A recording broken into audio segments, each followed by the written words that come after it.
पहलगाम में हुए आतंकी हमले के बाद केंद्र सरकार ने जिस मजबूती से ऑपरेशन सिंदूर शुरू किया, उसे लेकर पूरे देश में एकता की भावना दिखी। विपक्ष ने भी पाकिस्तान को सबक सिखाने के लिए सरकार का खुलकर समर्थन किया। लेकिन अब जब भारत और पाकिस्तान के बीच सीज फायर हो चुका है और सीमा पर शांति बनी हुई है, तो देश के भीतर की राजनीति फिर पुराने ढर्रे पर लौट आई है। ऑपरेशन सिंदूर के खत्म होते होते वह एकजुटता भी खत्म हो गई जो हमले के बाद दिखी थी। अब सत्ता पक्ष और विपक्ष एक दूसरे पर तीखे हमले कर रहे हैं। कांग्रेस ने केंद्र सरकार पर आरोप लगाए हैं कि वह इस सैन्य कार्रवाई को राजनीतिक लाभ के लिए इस्तेमाल कर रही है। कांग्रेस ने पहलगाम हमले और ऑपरेशन सिंदूर को लेकर केंद्र सरकार से 10 अहम सवाल पूछे हैं। पार्टी का कहना है कि इन सवालों का जवाब मिलना जरूरी है ताकि देश जान सके कि इस हमले में चूक कहां हुई और सरकार की जवाबदेही क्या है। कांग्रेस ने सभी नेताओं और कार्यकर्ताओं से साफ कहा कि वे सेना और शौर्य को सलाम की भावना के साथ इन्हीं सवालों को जनता के सामने रखें। पार्टी लाइन से हटकर कोई बयान देने पर कार्रवाई की चेतावनी भी दी गई।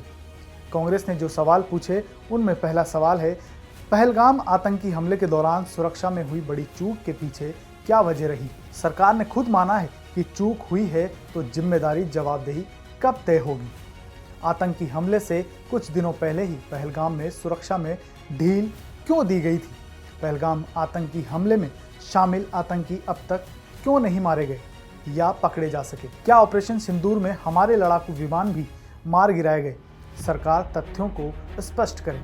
विदेश मंत्री एस जयशंकर ने ऑपरेशन सिंदूर की जानकारी पहले से ही पाकिस्तान को क्यों दे दी थी। ऑपरेशन सिंदूर में अजहर मसूद और हाफिज सईद जैसे आतंकी कैसे बच निकले।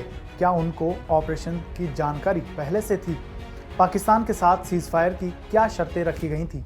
सरकार सभी शर्तों को देश के सामने रखे। सीज फायर कराने के पीछे क्या अमेरिकी राष्ट्रपति डोनाल्ड ट्रंप का हाथ था। अगर नहीं तो मोदी सरकार ट्रंप के बयानों का खुलकर खंडन क्यों नहीं करती। सर्वदलीय बैठक में शामिल होने से क्यों बचते रहे प्रधानमंत्री नरेंद्र मोदी।